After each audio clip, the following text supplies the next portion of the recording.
Olá, pessoas, bem-vindo ao curso de História 2, tá? Agora a gente vai dar continuidade ao módulo 2 com a unidade 2, Impérios Ultramarinos e as Colônias na América, né? As colônias americanas. Então, como a gente viu no módulo 1, perdão, na unidade 1 do módulo 2, quem vai dar início a essa colonização do continente americano por parte dos europeus vai ser Cristóvão Colombo, tá bom? Cristóvão Colombo, em 1492, o que ele vai tentar? A fim de encontrar uma nova rota alternativa para o Oriente, lá nas Índias, o rei espanhol e a rainha também financiaram uma expedição marítima, né, coordenada pelo Colombo. Então, esse mapa aqui, pessoas, vai estar mostrando o quê? Império colonial português e espanhol. Lembre-se, esses dois países, Portugal e Espanha, foram os países pioneiros na colonização de novas terras com as grandes navegações, tá? A França estava preocupada com questões internas, né? Principalmente com a Guerra dos 100 Anos. A Inglaterra, que estava envolvida nessa Guerra dos 100 Anos, também estava passando por alguns problemas internos, e aí esses dois países se sobressaíram e começaram essas novas conquistas, né? Desses novos mundos, nessas novas terras.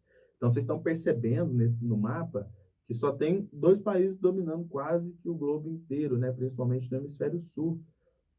De roxo, nós temos áreas portuguesas, principalmente quase todo o litoral africano, certo?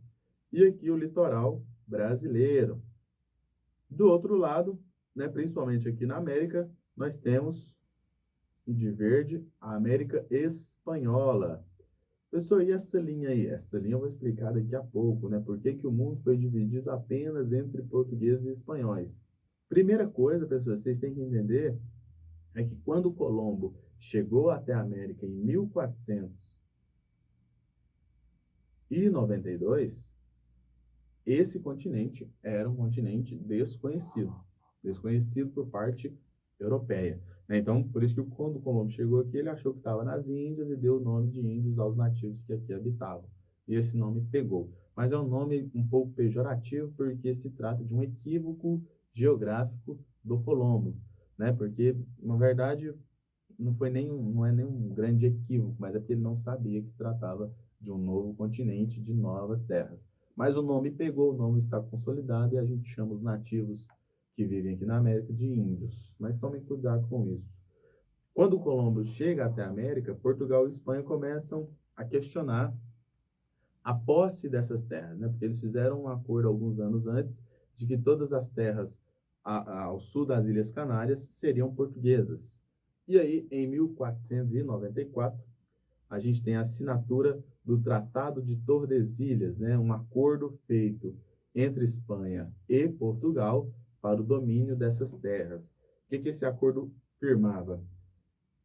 Todas as terras até 370 léguas da ilha de Cabo Verde, ou seja, até aqui, seriam terras portuguesas. As terras do outro lado seriam terras espanholas, né? Então, vocês estão vendo aqui que a Espanha atingiu até os continentes, até as ilhas da Oceania, por exemplo, né? A Ásia, a Oceania, ia também a América, certo? Então, esse Tratado de Tordesilhas foi um grande acordo entre portugueses e espanhóis para dividir o mundo, literalmente, entre os dois. De um lado, portugueses, do outro lado, espanhóis. Porém, observem o mapa, que como essas terras eram desconhecidas, Portugal não sabia da imensidão que era esse novo continente, né? Recém, abre aspas, descoberto por Colombo e conquistado pelos espanhóis. Como eles não sabiam, eles definiram esse marco de 370 léguas, porque achavam que era um marco já considerável. Porém, a gente percebe que a maioria dos metais preciosos foram encontrados em terras espanholas, né? Pelo menos no início da colonização, 1500, 1600. A definição dos limites de exploração fez com que navegadores partissem para conhecer melhor esses territórios, né? Então, quando você define qual território é de quem, fica fácil saber quem vai tentar descobrir, né, ou conquistar o quê. Então, lembra lá em 1498, né, a chegada até as Índias pelo Vasco da Gama, passando pela costa oeste da África e chegando até Calicut? Então, porque ali eram terras portuguesas, né? E vão ser os portugueses que vão ter um grande domínio da rota comercial até as Índias por um tempo, né? Isso vai enriquecer demais a coroa portuguesa, tá? Além disso, em 1500, no dia 22 de abril de 1500, chega no litoral, que hoje faz parte do Brasil, a fragata e as suas naus, né, as naus de Pedro Álvares Cabral, né, comandada pelo Cabral, que uma viagem de mais de 1.500 homens, que durou mais de 2 meses, para chegar até aqui, onde hoje é o litoral da Bahia, né? Há muitos vestígios históricos de que eles aportaram em Porto Seguro, outros vão dizer que eles chegaram no Rio Grande do Norte, mas a verdade é que isso não faz tanta diferença assim hoje, né? Mas é só para vocês entenderem que não foi um território descoberto, né? Porque eles já sabiam da existência dessas terras ao sul, né, dos trópicos, próximo à linha do Equador, e que havia sim um interesse de exploração nessas terras, né? Então a gente não tem descobrimento do Brasil, e sim conquista e exploração deste território.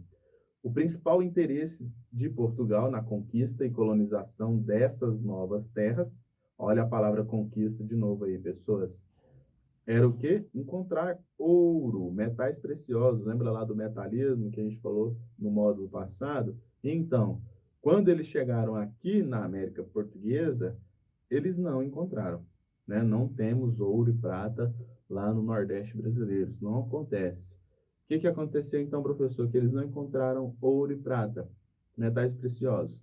A priori, né, a princípio, de 1500 até 1530, os portugueses começaram a não ter tanto interesse nessas novas terras, porque não tinha metal precioso, então não temos tanto interesse assim.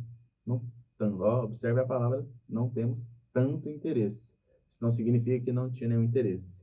A imagem aí, vocês podem ver no slide, a chegada das naus portuguesas e os portugueses em contato com os nativos, né? Vocês estão vendo que alguns estão até em posição de ataque, um pouco assustados com o que está acontecendo, e isso faz todo sentido. Por quê? Quando eles observam esses grandes barcos, essas grandes embarcações, chegando no litoral com homens totalmente vestidos e brancos, né? Algo muito diferente da realidade dos nativos, é automático que eles observem que, pô, esses caras querem alguma coisa, então vamos ficar um pouco precavido.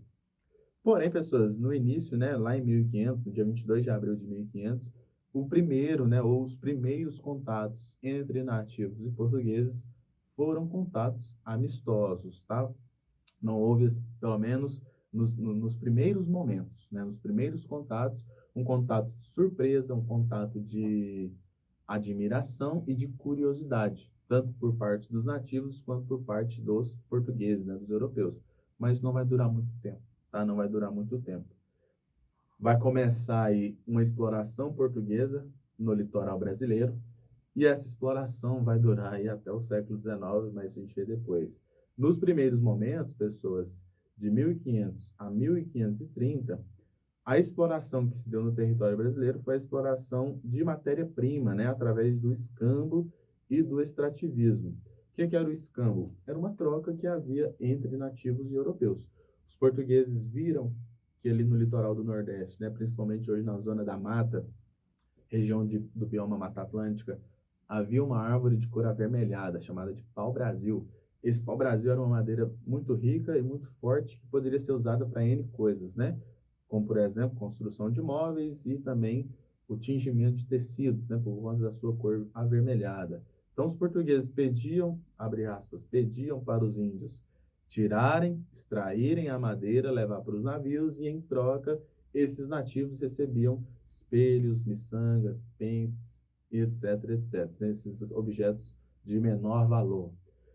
No início, né, dessa extração, nos primeiros 2, 3 anos, essa extração foi boa para todo mundo, porque os portugueses tinham em mãos uma árvore extremamente valiosa e os nativos tinham em suas mãos objetos que eles não conheciam. Então foi uma troca boa. Mas depois, com o espírito de enriquecimento europeu. Essa troca se deu por meio de escravidão e por meio de exploração dos nativos, né, da mão de obra nativa.